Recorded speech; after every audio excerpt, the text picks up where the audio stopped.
Rotary, Maria, já participou? Olá, Leonardo, obrigada pelo convite. Não, adoraria se puderem falar um pouco do objetivo aqui. Eu tive uma conversa breve com a Darte, né, para falar um pouco do ODS 17, dessa minha experiência de estar representando o Brasil na COP. Que se bacana. quiser fazer um briefing do trabalho de vocês, seria ótimo. Legal, seja muito bem-vinda. É uma grande honra aqui para o nosso clube recebê-la. Bom, até como o Antônio já fez uma introdução aí, o Rotary, a gente gosta de dizer que o Rotary é a maior ONG do mundo, né? É uma rede global de líderes, então, tanto líderes empresários, líderes comunitários, que se juntam com o objetivo de, primeiro, prestar serviços humanitários. Isso é uma bandeira muito importante para nós. Também de promover valores éticos e também de promover a paz mundial. Essas são as principais bandeiras do Rotary. Então, existe o Rotary Internacional, o Rotary está presente em quase todo mundo. Esse Rotary Internacional é subdividido chegando até os clubes. Então, você tem os clubes que são as menores unidades, onde a gente desenvolve os nossos projetos. E a gente tem aqui autonomia para desenvolver os projetos que a gente julgar necessário dentro da nossa comunidade. Então, falando um pouco mais do Rotary Avenida Paulista, o nosso clube, a gente trabalha desde projetos pequenininhos até projetos gigantescos. Então, essa semana mesmo, com a bênção da Darte, a gente fez uma doação de uma cadeira de rodas para uma instituição. A gente tem um outro projeto também de doação de cestas básicas. Então, a gente entende que nesse momento tem muita gente passando necessidade por conta de pandemia, por conta de falta de emprego.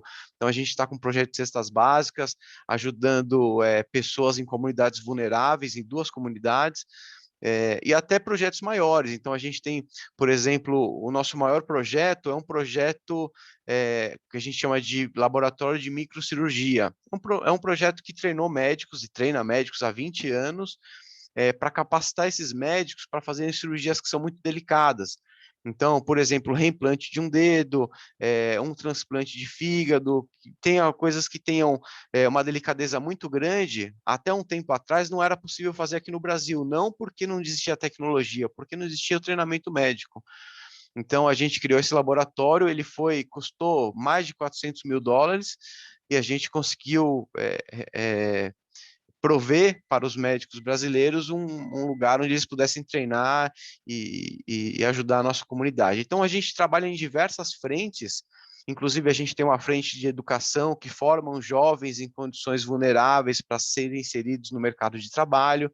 Agora a gente está com esse projeto, junto com o Antônio, que encabeça, e a Denise também, é um projeto de combate à violência, com um foco muito grande em combate à violência à mulher, que é uma bandeira nossa também. Então, a gente está trabalhando aí, a Darte, ela comanda, por isso que quase todo o contato seu foi com a Darte, ela comanda a nossa frente de projetos aí, e a gente está desenvolvendo bastante coisa. Então, eu acho que isso resume bem o que a gente faz. A gente se reúne aqui, todo mundo aqui é voluntário, para tentar promover um mundo melhor, para tentar criar uma mudança aí nas nossas comunidades. E é isso. Obrigada, Leonardo. Ótimo overview. Legal, obrigado. Bom, então vamos para a parte mais importante, que é a sua palestra. Eu vou passar a palavra para a Cíntia, para ela fazer a sua apresentação formal, que acho que está todo mundo aqui ansioso para te ouvir. Obrigado, Cíntia, está com você.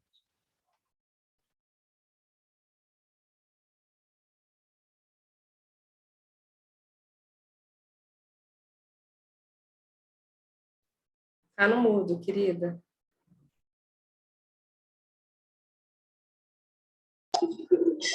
Bom, a Marina tem um currículo invejável, me perdoe dizer já invejável, mas é isso mesmo. Ela é ecofeminista, negra e advogada, doutoranda e mestre em Sociologia e Direito na linha de pesquisas de conflitos socioambientais, rurais e urbanos pela Universidade Federal Fluminense, que é onde se graduou. Também é mestra em Relações Étnico-Raciais pelo Centro Federal de Educação Tecnológica, né, a CEFE, no Rio de Janeiro. tenho experiência em pesquisas acadêmicas ambientais há mais de 11 anos, né, pela PROEX-UFF, FAPERJ, Fiocruz, incluindo o mapa de conflitos e injustiça ambiental no Brasil. Trabalho de campo com povos indígenas, comunidades quilombolas, populações no entorno da atividade mineral em Minas Gerais, no Pará, além dos trabalhadores rurais no Nordeste. Foi citado em 2018 na lista de especialistas negros do Intercept Brasil. Além de escritórios de advocacia, atuou com políticas e incidência na área do setor privado, direitos humanos e desigualdades na Oxfam Brasil. No ICS, a Marina atua em projetos como Plataforma Subnacional para o Clima, Brasil Climate Action Hub, ACA Brasil trabalhando com implementação multissetorial da NDC brasileira, incluindo articulação com atores subnacionais e Congresso Nacional, além da construção da trajetória brasileira para as COPs. Também é membro do International Climate Politics Hub e do Climate Reality Project. Marina, um prazer tê-la conosco, a palavra é sua. Muito obrigada, querida. Uma boa tarde a todas e todos que estão aqui com a gente. Eu sou Marina Marçal. Obrigada, Cíntia, pela apresentação. Coordeno o portfólio de política climática do Instituto Clima e Sociedade. Sou advogada de formação e também doutorando em Sociologia e Direito. Eu queria muito agradecer esse convite em nome da DART, em nome de todo o Rotary Club de São Paulo, também o presidente Leonardo, a acolhida da Cíntia. É um prazer estar aqui. Eu cheguei há 2 dias do Reino Unido, eu confesso que ainda estou um pouco em jet lag, mas acho muito importante esse espaço para a gente pensar a COP, né, 26, a Conferência do Clima, alguns desdobramentos para o Brasil, considerando o objetivo 16 dos ODS, né, que é falar, né, promover as sociedades pacíficas e inclusivas para o desenvolvimento sustentável, pensar a proporção da justiça para todos e construir instituições eficazes e mais inclusivas em todos os níveis. Então, quando eu recebi o convite da DART, ela pediu para falar do ODS, e eu falei que ia para a Conferência do Clima, estava fazendo toda uma mobilização de Brasil, então ela pediu para trazer um pouco também desse aspecto para cá, e eu acho que realmente dialoga muito com o ODS e um pouco do trabalho de vocês, como o Leonardo bem apresentou. Eu queria falar um pouco do meu trabalho no portfólio de política climática para iniciar essa conversa. Eu trabalho no Instituto, também conhecido como ICSE. No Instituto eu tenho 3 objetivos programáticos. Um deles é criar condições para o Brasil ter uma NDC mais ambiciosa. A NDC é o documento nacional que todo país que assinou o Acordo de Paris, né, para a redução das emissões de gases de efeito estufa, todo país tem um documento como esse. E o que se pede é sempre mais ambição para a gente lidar com a emergência climática do aquecimento global. Então, eu trabalho para criar condições para o Brasil ter uma lei, uma NDC cada vez mais robusta e a gente lidar com esses desafios, né, do aquecimento. O meu segundo objetivo é ter atores subnacionais desempenhando um papel de liderança na agenda de clima, e aí atores subnacionais entram em relacionamento com governadores, com prefeitos, mas também com coalizões de empresas, com universidades, com movimentos sociais. E o terceiro objetivo é o papel dos parlamentares para evitarem retrocessos, para que a nossa legislação esteja alinhada com o Acordo de Paris, no processo de reduzir a emissão dos gases de efeito estufa. Então, eu trago esses 3 objetivos aqui, de uma NDC mais ambiciosa, de atores subnacionais com papel de liderança, que vocês também podem contribuir, e o terceiro objetivo dos parlamentares, evitando o retrocesso, porque dialoga muito com o trabalho exatamente que eu tive na COP26, e o trabalho que eu faço em relação ao Brasil Climate Action Hub, que foi mencionado aqui pela Cíntia, demonstrando essas 3 esferas. O meu trabalho no Instituto é no sentido de apoiar organizações que possam colaborar para esse processo que a gente chama de descarbonização.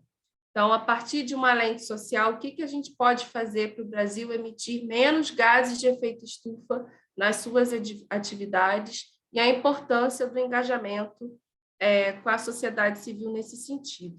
Mas, para isso, eu queria recapitular um pouco, não sei o quanto cada um de vocês tem uma entrada, um conhecimento na agenda de clima. Em 2015, foi assinado o Acordo de Paris para frear essa aceleração da emissão dos gases e o aquecimento global. E em 2019, o Brasil foi convidado a sediar a Conferência do Clima, a Conferência das Partes. a COP, naquele ano 25, né, a 25ª edição da COP. E o governo federal, à época, rejeitou receber a COP, e aí ela passa para o Chile sofria manifestações e ela muda de novo para Madrid em cima da hora. Então, o Brasil deixou de sediar a COP vai para Madrid, mas havia todo um ecossistema de organizações no Brasil que diziam que estavam fazendo muito pela agenda do clima e que a gente deveria demonstrar, nesse espaço da Conferência do Clima, as ações que esses atores já faziam. Então, a gente decidiu criar o Brasil Climate Action Hub, que era um espaço para todo mundo da sociedade civil brasileira que estivesse na COP pudessem apresentar as suas ações, falar o que tem feito pelo clima no Brasil. E foi muito bem recebido. A gente nunca teve um trabalho de oposição ao governo federal, muito pelo contrário, a gente queria que fosse um trabalho integrado. E, à época, inclusive, o ministro do Meio Ambiente, Carlos Salles, participou das atividades no Hub, como outras pessoas do governo federal. Então, para esse ano, a gente decidiu repetir aquela atividade do Brasil Climate Action Hub, de ter um pavilhão brasileiro da sociedade civil na conferência, e foi um sucesso. Vocês devem ter visto matérias na Folha, no Estadão, falando desse movimento de sociedade civil bastante ativo na agenda de clima.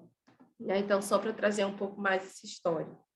Então, todo o apoio e articulação e diálogo que eu tenho construído, o Instituto Clima e Sociedade tem construído, possibilitou a gente levar para a COP26, por exemplo, uma iniciativa chamada Clima e Desenvolvimento, que trouxe cenários de desenvolvimento e clima para o país avançar numa futura NDC com essa preocupação com o desenvolvimento justo, que é a forma que se relaciona aqui com essa nossa discussão dos ODS. Né? Então, essa mensagem de que dá para os países reduzirem emissões de gases de efeito estufa sem acentuar desigualdades, fazendo isso de uma forma inclusiva, com desenvolvimento sustentável, foi uma mensagem muito presente nessa conferência de clima, e o Brasil foi um ator muito ativo nessa narrativa. O Brasil, para vocês terem uma ideia, foi a maior delegação de país na Conferência do Clima depois do Reino Unido. O Brasil, simbolicamente, sempre manda uma delegação muito grande, mas esse ano a gente teve, além da delegação oficial, uma sociedade muito ativa na COP, então a nossa presença ficou muito marcada ali nesse espaço. Então, eu trabalho apoiando organizações como o Centro Brasil no Clima, que tem um projeto do Governadores pelo Clima, o ICLEI, né, trabalhando com o ICLEI aqui no Brasil, discutindo o financiamento climático em cidades amazônicas, por exemplo, o C40, né, que são as cidades líderes aí pelo clima, mas também tem um diálogo muito forte com o setor privado, né, a gente é muito parceiro do CEBEDS, por exemplo, do ETOS, que está em São Paulo também, e ficou muito evidenciado nessa Conferência do Clima o protagonismo do que a gente chama de atores subnacionais, né, que vai desde governadores, prefeitos a esses atores não governamentais. O que se ficou claro também nessa conferência é que essa potência do que tem sido feito no Brasil poderia ser maior se a gente tivesse um diálogo ainda maior com o governo federal, né? E é o que se espera, que o governo possa avançar numa conjuntura de clima. A gente recebeu, infelizmente, mais um prêmio pejorativo em relação ao clima pela atuação do governo federal esse ano. Ontem foi anunciado os dados do PRODES, né, de um aumento de 22% do desmatamento na Amazônia Legal, e o Brasil tem sido muito cobrado sobre isso. Estou trazendo esses dados porque a questão do financiamento climático foi muito cobrada nessa COP por todos os países, e o Brasil está deixando de receber recursos de financiamento climático para suas ações no país, não só para desmatamento, porque não tem conseguido comprovar uma ação positiva nessa agenda ambiental. Então, toda a sociedade perde com isso, mas a gente teve um setor privado lá mostrando, olha, a gente está discutindo o mercado de carbono, tem um monte de empresas como a Natura, a Avon, Marfrig, o Pacto Global estava lá. Eu soube que o Carlos Pereira esteve aqui com vocês, ele também estava lá com a gente na COP. Então, um monte de empresas mostrando que tem feito muito pelo clima, para que a gente não perca a credibilidade com a comunidade internacional.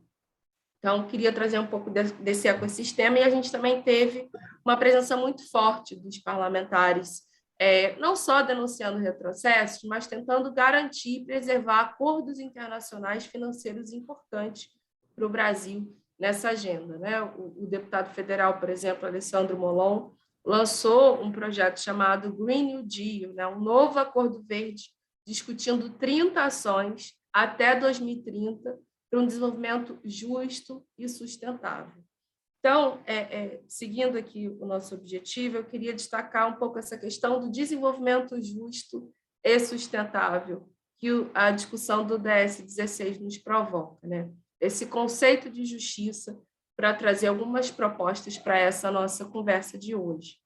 No Instituto Clima e Sociedade, a gente fica muito feliz de poder ver também a presença forte e significativa dos movimentos negros, das juventudes, dos indígenas nessa COP. Então, esse conceito de justiça, sem dúvidas, não foi ignorável. É impossível não participar das atividades dentro da conferência e fora da conferência, falando sobre o conceito de justiça, né? Então, os eventos diários do Brasil Climate Action Hub foi visto, mas a gente teve parlamentares brasileiros falando no parlamento escocês por justiça climática, e isso não é pouco, é muito simbólico, coloca o Brasil numa agenda de protagonismo nesse processo de virada de discutirmos desenvolvimento justo.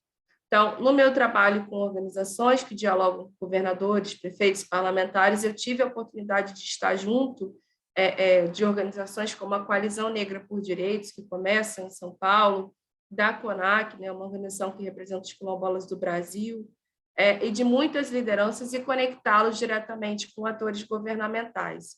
Então, só para dar um exemplo, vindo aqui ao caso de São Paulo, o governador João Dória foi um dos primeiros a chegar à COP, e aí ele entra em contato e fala: Marina, eu queria conhecer o Brasil Climate Action Hub, e aí levamos ele ao Brasil Hub. O governador Renato Casagrande, que lidera o consórcio de governadores, mas chega, a gente cria um evento na hora, espontâneo. Os jovens do Fridays for Future Brasil, o Fridays for Future é uma organização famosa por ter sido iniciada pela Greta Thunberg, a ativista climática conhecida mundialmente, tem um ponto focal no Brasil, e aí esses jovens levam uma carta exigindo mais compromissos de governadores e entregam para o governador João Dória e para o governador Renato Casagrande.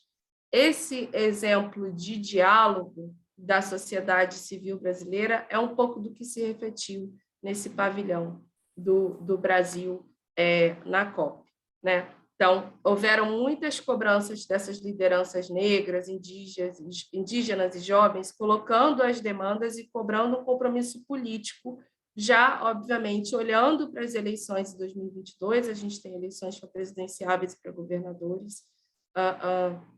Então, eles trazem essas demandas também por serem os maiores afetados pela mudança de clima e não à toa os maiores afetados também pela pandemia. Então, os movimentos negros brasileiros, por exemplo, lideraram a Marcha do Clima, que aconteceu no sábado. Eu estava lá, isso é um foco em tudo quanto é mídia. Nós tivemos 2 brasileiros negros no palco, além de muitas indígenas. A gente teve uma indígena brasileira, Chay Surui, abrindo a Conferência do Clima. Felizmente, ela sofreu muitas ameaças depois, então, discutir esse ODS, discutir instituições eficazes também, é como as instituições podem apoiar essas pessoas que têm falado de desenvolvimento justo e sustentável, né? Então, eu acho que no meu tempo de formação, nessa agenda ambiental, nessa agenda de relações raciais, né? Meu primeiro trabalho de campo na Amazônia foi em 2012, né? Meu primeiro artigo para falar de racismo ambiental tem mais de 12 anos. Meus trabalhos na Amazônia Paraense, os trabalhos com a mineração, os afetados na mineração em Minas Gerais, eu nunca tinha visto uma presença tão forte desses grupos numa conferência de clima, que recebeu mais de 20 mil pessoas, e o Brasil ser a maior delegação de país. Essa narrativa do racismo ambiental, do racismo climático, de conectar as demandas sociais numa conferência, eu nunca tinha visto. E acho que isso acontece porque o Brasil tem passado um cenário de fome. Esse trabalho que o Leonardo mencionou de vocês, de apoio, acho fundamental nessa conjuntura, tem passado um cenário de desemprego.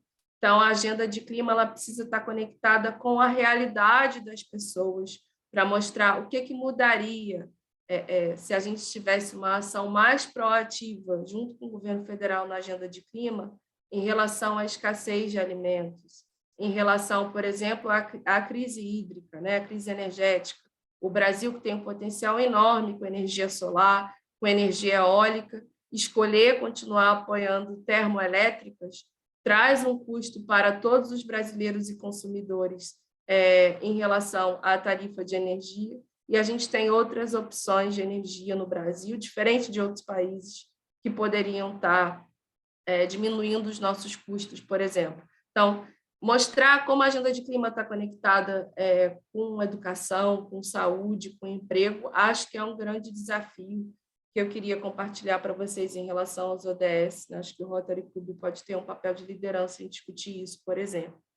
Então, as propostas que são apresentadas pelo Brasil para pensar desenvolvimento, discutir clima, nesse processo de retorno, eu acho que não pode ignorar a fome, esse desemprego, porque não pode ignorar, para a gente pensar futuro, a gente não pode ignorar o passado de exploração de recursos naturais, um passado de colonização que coloca a população negra, a população indígena, a população periférica do Brasil no cenário que está hoje, né? É esse passado de exploração que coloca essas pessoas numa situação de vulnerabilidade, mais expostas à pandemia e também mais expostas à consequência da mudança climática. Então, acho que esses atores dos movimentos sociais, eles querem ser escutados para pensar futuro, para pensar potência. Eles usam um termo que é resetar a justiça, zerar a justiça e sentar à mesa com diálogo, mas também com arte, né? A gente viu muita arte lá, a gente recebeu o fotógrafo Sebastião Salgado, doou várias fotografias para a gente incríveis para o espaço. Então, acho que com todas as faces possíveis, esses atores sociais têm falado dessa urgência climática nessa década, que não dá para esperar, que não tem planeta B, que todos nós temos que estar engajados juntos. Eu queria destacar um pouco, até pelo perfil das pessoas que estão no Rotary, algumas agendas, né, muito em relação a financiamento climático, por exemplo. Foi lançado no segundo dia de COP um fundo de 1,7 bilhões para os indígenas em frear a questão do desmatamento, a preservação das áreas em que eles estão situados. Os quilombolas e movimentos negros também exigiram fundos específicos para lidar com a titulação de terras quilombolas, né? Não foi anunciado, mas acho que já é um movimento.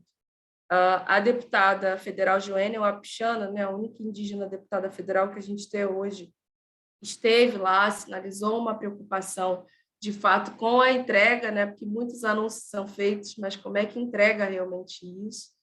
Os países ricos já tinham prometido um fundo de 100 bilhões por ano para países em desenvolvimento, e isso não foi cumprido, foi adiado novamente ali para 2025, a entrega, houve bastante reclamação.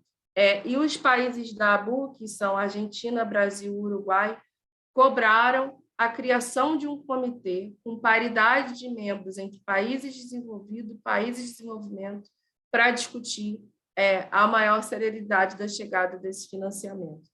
Infelizmente, essa discussão ficou adiada para a próxima COP é no ano que vem, vai ser no Egito, a COP volta a ser no continente africano. Então, uma força muito grande dessa demanda, de novo, da interlocução de clima com as questões sociais. Muitos países do que a gente chama de diáspora africana, de quem passou pela colonização, têm discutido um pouco o que vai ser essa próxima COP no Egito, e essa discussão de financiamento, que é onde o Brasil poderia ser beneficiado, ficou também para o próximo ano, né? Então, para ir seguindo, eu queria destacar algumas oportunidades de país que a gente tem, né? Ano que vem, aqui no Brasil, a gente vai ter a Rio+30, a Rio+20 foi muito simbólica para falar de futuro justo e sustentável. A gente teve um encerramento ali com a presença de muitos indígenas e atores internacionais.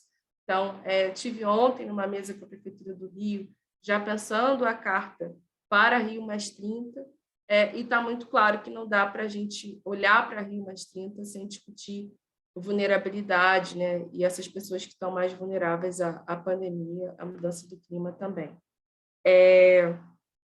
O Brasil hoje ele é o quarto maior emissor de gases de efeito estufa. Então a gente tem sido muito cobrado. O Brasil é o país que tem o maior ecossistema de biodiversidade. Então a gente também vai ser cobrado por ações para isso. E nós temos 56% da população negra. Então acho que se a gente não falar de uma conjuntura que interligue demandas sociais com as demandas de futuro, com as demandas de redução de gases de efeito estufa, a gente vai continuar perdendo a credibilidade internacional. E o Brasil teve um posicionamento de liderança nessa agenda, que eu realmente acho que não dá para ser ignorado. Além desses pontos, trazendo um resumo muito rápido do que teve na Conferência do Clima, mais de 100 países se comprometeram a acabar com o desmatamento até 2030. O Brasil se comprometeu a zerar o desmatamento legal até 2028. A China e os Estados Unidos lançaram um plano em conjunto de cooperação para cortar emissões, cumprir o Acordo de Paris com eletrificação de transportes. Essa é uma demanda que o governo de São Paulo também tem dialogado muito, e a prefeitura.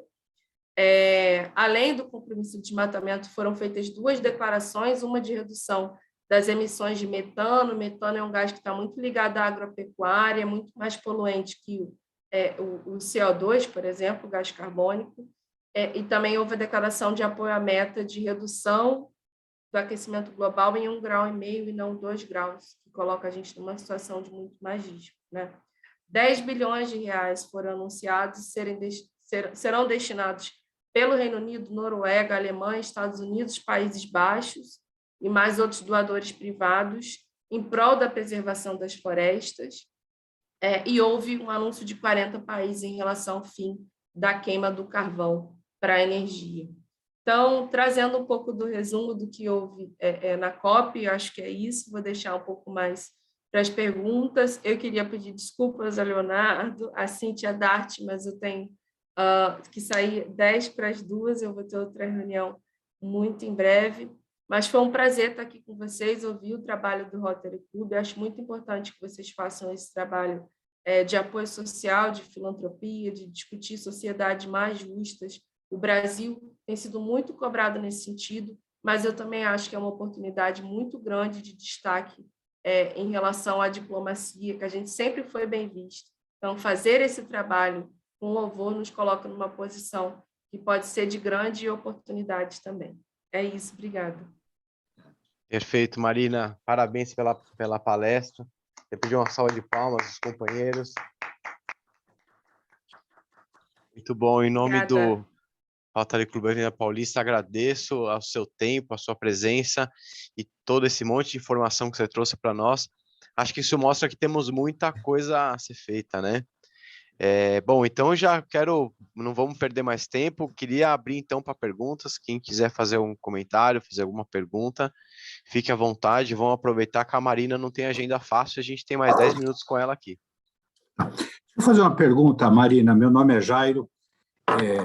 Eu estou tentando aprender, eu sou esposo da Dart, estou tentando aprender um pouco sobre clima. E você levantou um ponto muito interessante.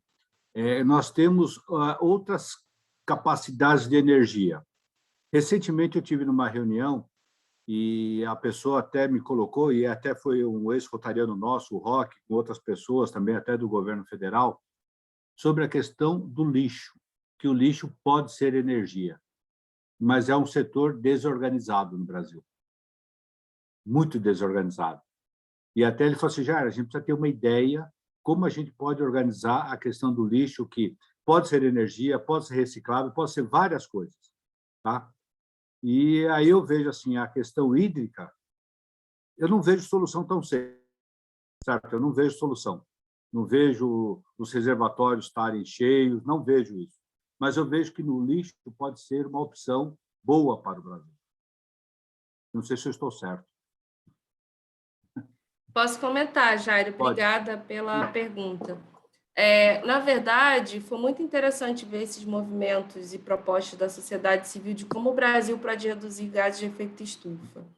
E os dados do SEG, do MAP Biomas, ali, que tem sido muito trazido no Fantástico também, pelo Observatório do Clima, é outra organização que eu apoio, eles mostram que o maior desafio do Brasil está com o desmatamento, na verdade. Então, dá para reduzir 82% das emissões de gases de efeito estufa se a gente tiver um comprometimento maior com o desmatamento, que o Brasil está adiantando a meta para 2028. Na minha opinião, ainda é insuficiente. E a outra parte que o Tasso Azevedo fala, ele é um especialista nessa área, é em relação a investimentos de transição energética justa, que é exatamente sair de combustíveis que emitem muito, na verdade, são custosos, como o carvão, e ir para outros modelos que o Brasil pode aproveitar, como energia solar e energia eólica. Você tem a oportunidade de discutir biocombustíveis com o lixão, com a questão dos lixos ou outras formas de uso, mas, no geral, se você tiver um investimento maior para eólica e solar, já é muito significativo para a nossa capacidade. Obviamente que quando você tem projetos em relação à diminuição dos lixões, o uso sustentável, já tem pessoas do setor da construção civil que têm discutido, inclusive, a utilização da biomassa dos lixos para fazer tijolos, coisa do tipo. Tem críticas dos movimentos sociais, quem queria morar numa casa de tijolo de lixo, eu não sei, mas é discutir outros modelos que eu acho realmente super importante. Então, acho que para reduzir emissões no geral, tem que ter uma discussão forte de desmatamento. A gente ganha financiamento, inclusive, do Fundo Amazônia, do Fundo Verde, que a gente está deixando de acessar porque não está conseguindo mostrar um compromisso robusto para isso. E eu acho que, para a energia, é fundamental que a gente discuta um modelo de transição energética justa. Pode ser com a questão que você traz, pode ser com outras alternativas. Já tem empresas que estão investindo no Brasil em relação a hidrogênio verde, por exemplo, investir em estudos para falar de hidrogênio verde. Eu só acho que o Brasil tem que mudar a mentalidade de energia em relação à água, porque a água ela pode ser até um recurso limpo, mas ela não é um recurso inesgotável. Imagino que todos vocês tiveram a oportunidade de viajar para fora do país. A primeira coisa que acontece quando a gente chega no restaurante é receber um jarro d'água, um copo d'água de graça. Isso não acontece no nosso próprio país, que tem uma quantidade enorme de aquíferos, né? Então, a gente tem visto o custo da água nacionalmente aumentar. É um recurso que a gente sabe que tem fim, como a gente sabe que tem fim a questão do petróleo. A diferença é que a comunidade internacional já se alertou para o risco do combustível fóssil como o petróleo, mas acho que a discussão da água a gente precisa avançar, que o Brasil podia estar economizando muito em conta de luz, mas ficar dando isenção para continuar utilizando termoelétrica, essa conta vai cair para todo mundo. Para uns mais, para outros menos. Acho que esse é o ponto. Não, eu concordo. Até ontem eu estava lendo um relatório do FMI e até achei interessante, depois eu fiquei lendo, os 3 Cs que nós temos na vida. Hoje é a Covid, né? Criptomoeda e clima. Os 3 Cs que nós temos. Esse é o nosso futuro. Não adianta pensar muito no passado, tem que pensar nesses 3 que é o nosso futuro, né? Então, eu vejo com muita intensidade, e eu sempre fui meio contra a questão da energia hídrica. Eu gosto muito da energia eólica. Eu sou aqui de São Paulo, mas eu estou muito sempre no Nordeste e gosto de ver. Logo, logo eu vou estar lá. Tem um cliente nosso que está montando uma energia eólica lá em Juazeiro com Petrolina, né? Eu conheço. É caro, mas é uma boa alternativa, né? Como tem pessoas... É um modelo de transição. A gente teve a prefeita de Jandaíra, no Rio Grande do Norte, com a gente para falar exatamente dos grandes empreendimentos de energia eólica que estão chegando no município dela. Eu acho que a gente precisa discutir o quanto a gente quer continuar investindo em energias que no futuro não vai ter apoio nenhum, assim. E dá para reunir esse modelo de transição de uma forma justa, Jairo. Por exemplo, na Índia, você tem experiência de cooperativas de mulheres que sofreram violência doméstica instalando painéis solares. Aqui no Rio de Janeiro, você já tem organizações como a Revolusolar instalando painéis solares nas favelas. Porque se essas pessoas não têm acesso à energia, o furto de energia pode, por exemplo, acontecer. Então, como é que a gente pode reduzir uma questão social avançando no modelo de desenvolvimento em relação ao clima? E você falou dos 3 Cs, né? Covid, criptomoeda e clima. Eu costumo brincar, um desafio que eu faço para vocês. Eu desafio vocês a ligarem a TV e não ver ao menos uma matéria relacionada a clima, direto ou indiretamente. Então, é uma oportunidade. Ou a gente se atualiza, ou a gente continua ganhando o prêmio do dinossauro lá, dos fósseis. Eu acho muito ruim para todo mundo. É como eu falo, eu estava dizendo até hoje com uma moça no meu escritório, dizendo o seguinte, eu li um livro uma vez e estava dizendo o seguinte, você que tem uma certa idade, siga o jovem, que o jovem tem cabeça boa. Não siga o velho, que o velho fica naquela ideia. Na minha época era assim, na minha época acabou, sabe? Nós temos que ver o futuro, tá? E eu acompanho, porque até um amigo meu, rotariano, fez eu voltar a estudar. Eu gosto de estudar, veio estudar. Aí o pessoal fica falando do consenso do Washington. Eu não quero saber do consenso do Washington, eu quero saber do mundo hoje. Está acontecendo o clima. Se a gente não cuidar do clima, nós vamos morrer. Nós somos 7,8 bilhões de pessoas, sabe? A metade não tem o que comer, sabe? Então, a gente tem que pensar no clima, de achar alternativas. Não ficar pensando no consenso do Washington. Para mim, aquela foi um desconsenso de Washington, sabe? Não pensar no hoje. O que nós vamos fazer hoje? Certo? O hoje. O futuro.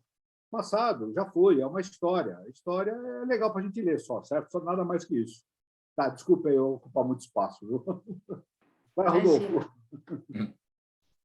Bom, Marina, muito obrigado pelas palavras aí tudo. Eu só queria deixar uma reflexão, porque às vezes quando eu vejo muita coisa, fica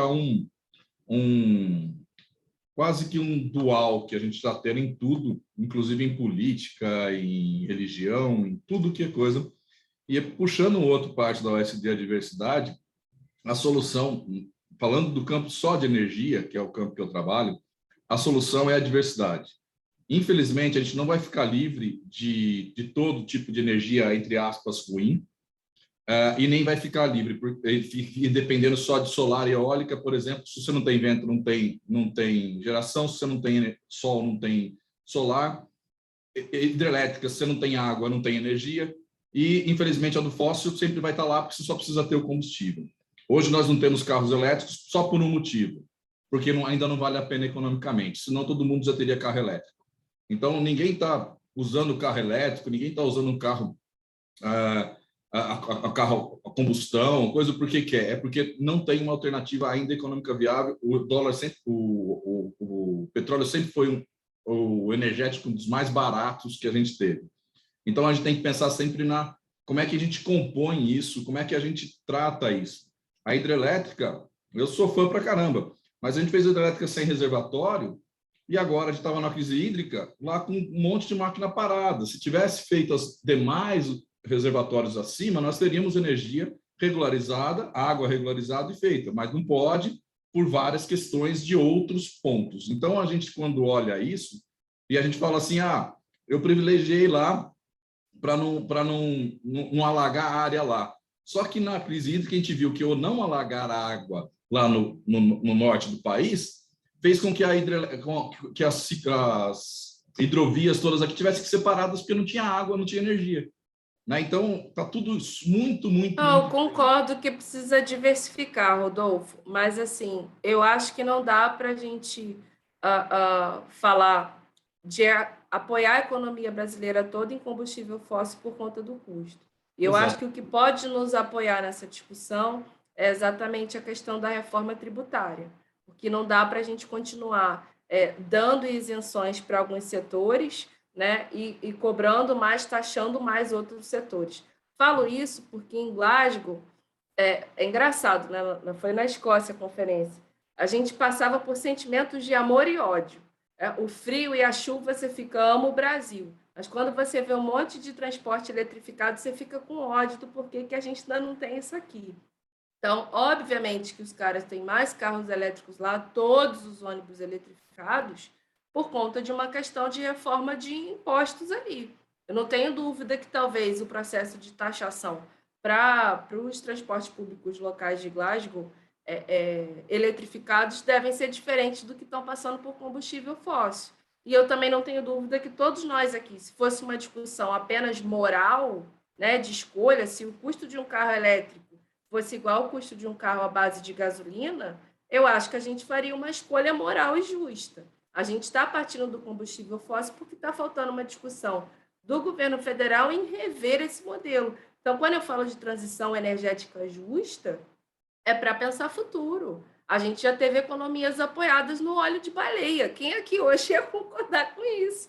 Continua matando baleia e tirando óleo para a Inglaterra. É isso que era. Então, a gente já avançou para falar, olha, não é o ideal, concordo que precisa diversificar. E um ponto super importante da conferência, Rodolfo, é que teve muita disputa numa das nomenclaturas do livro de regras, que era alguns países se comprometerem à eliminação dos combustíveis fósseis. Ficou uma tensão de 2 dias. Eu falei, acho que não vai fechar o livro de regras, tem que fechar, um monte de país brigando. A gente já sabe quais, né? China, Estados Unidos, etc. Índia. E aí fechou em redução dos combustíveis fósseis. Então, acho que é essa a mensagem que eu trago aqui. A gente já sabe que a questão do custo, mas será que não dá para ir diminuindo? Se a gente concorda que dá para ir diminuindo, eu acho que a gente já está caminhando para uma sociedade mais justa. A gente concorda, o governo tem a parte dele, mas a tecnologia tem a parte muito maior. Hoje a gente tem solar porque a tecnologia já avançou. E a gente não pode esquecer que a demanda é muito grande. Uma coisa é um país pequeno que tem uma demanda menor, substituir toda a frota, etc. Uma demanda que a gente tem e as condições que a gente tem, a gente não consegue trocar todas as frotas, etc. Então, é uma coisa muito mais complexa do que a gente imagina. É esse ponto só que eu queria deixar de reflexão para a gente. O caminho, você está totalmente certo. O caminho eu queria estar comprando um carro elétrico e estar usando um carro elétrico, não está reduzindo. Também não adianta usar um carro elétrico e ter uma térmica gerando energia para o meu carro elétrico, né? Mas a gente tem que avançar na diversificação. E eu diria que não é de tecnologia, é de conscientização, é de governo, sim, mas não é tudo. Nós temos uma das matrizes mais limpas do mundo ainda, Brasil. Muito obrigado.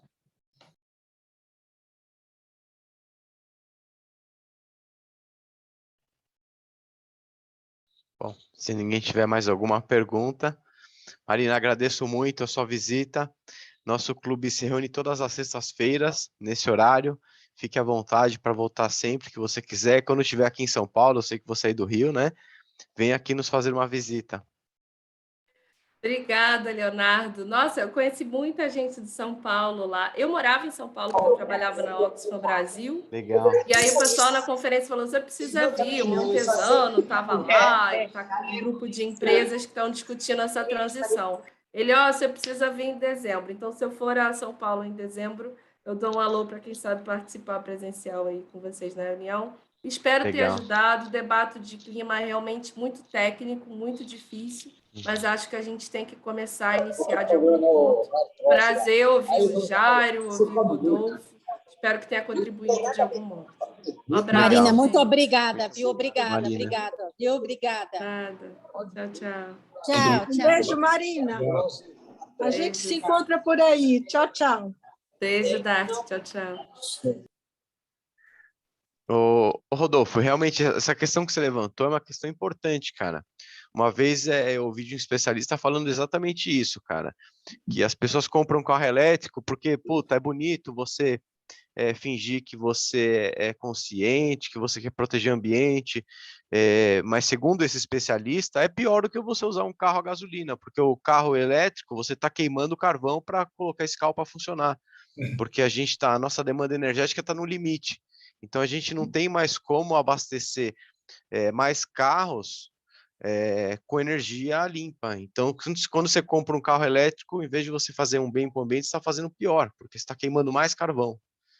Então, a coisa é complexa, né, cara? Não é simples. A culpa não é o carro elétrico, né, Léo? A culpa, na verdade, é a Não, exato, mas assim, não adianta você pensar em ter um carro elétrico em um momento em que a matriz energética não dá conta. Então, você precisa pensar em outras coisas, né? Deixa eu colocar 2 pontos com base no que vocês falaram agora há pouco. Uma pena que a Marina não pôde ficar, mas assim, nessa última viagem aí, quando eu estava ali na Suécia e Dinamarca, eu vi 2 coisas que me chamaram muita atenção.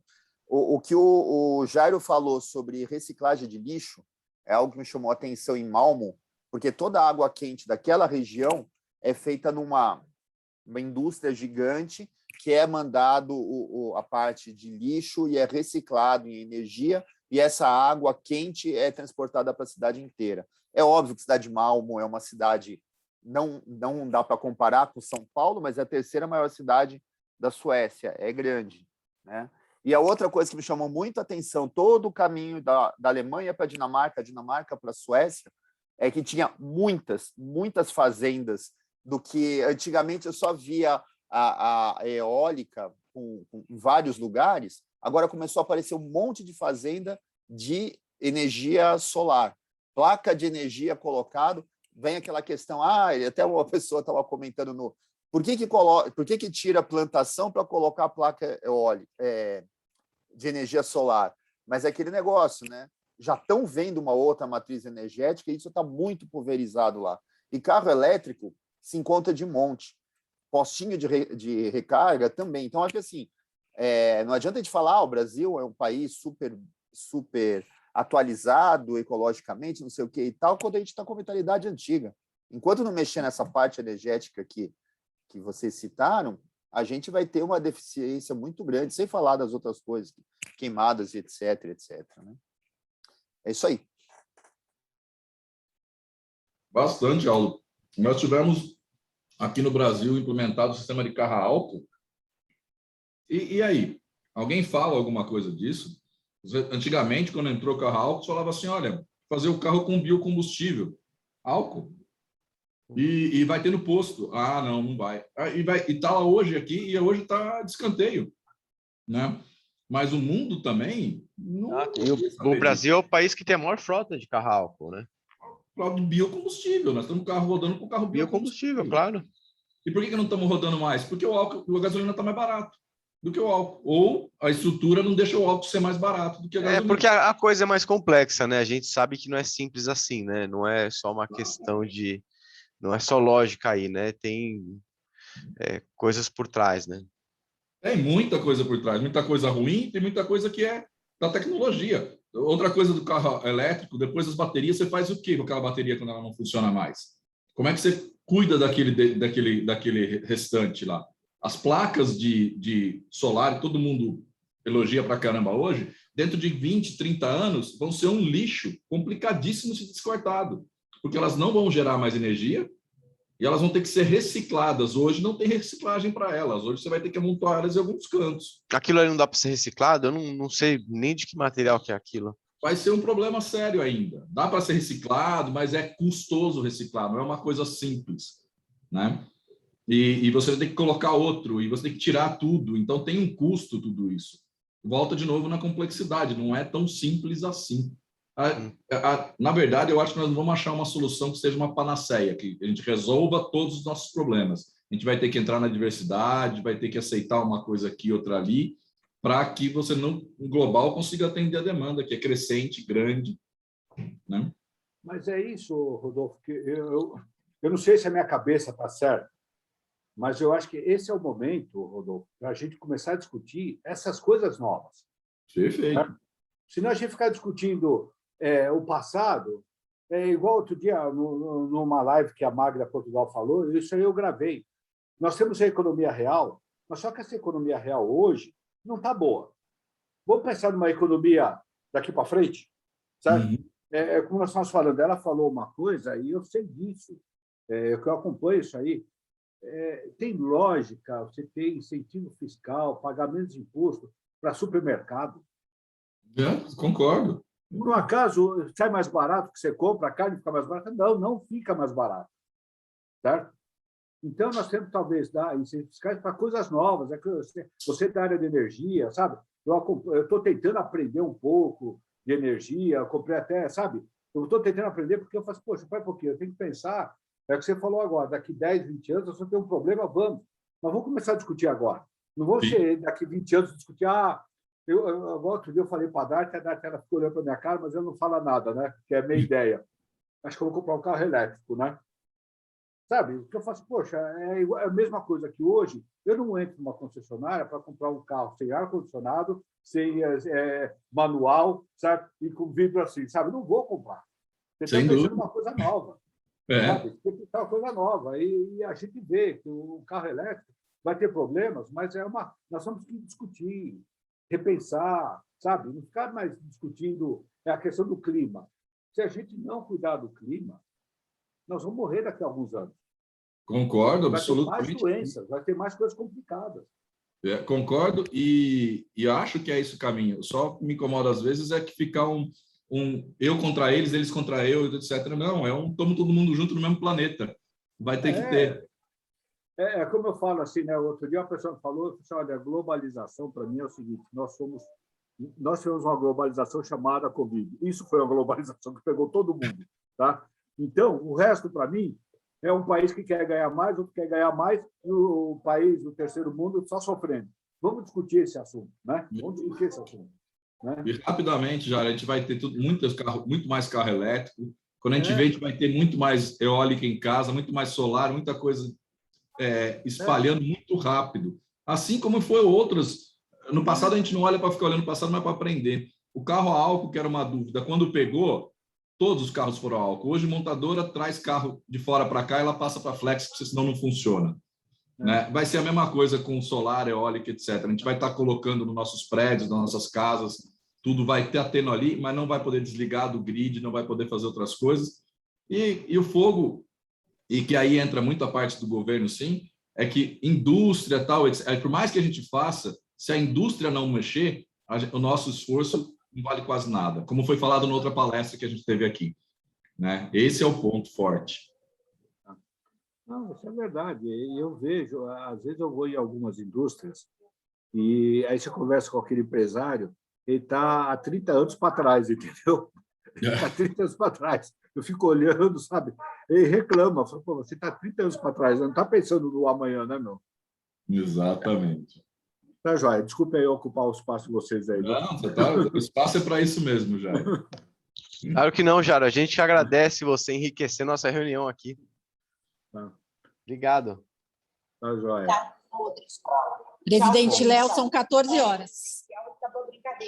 Eu vou... Minha protocolo brava comigo. Bom, deixa então encerrar nossa reunião aqui. A gente bate um papo. Claro,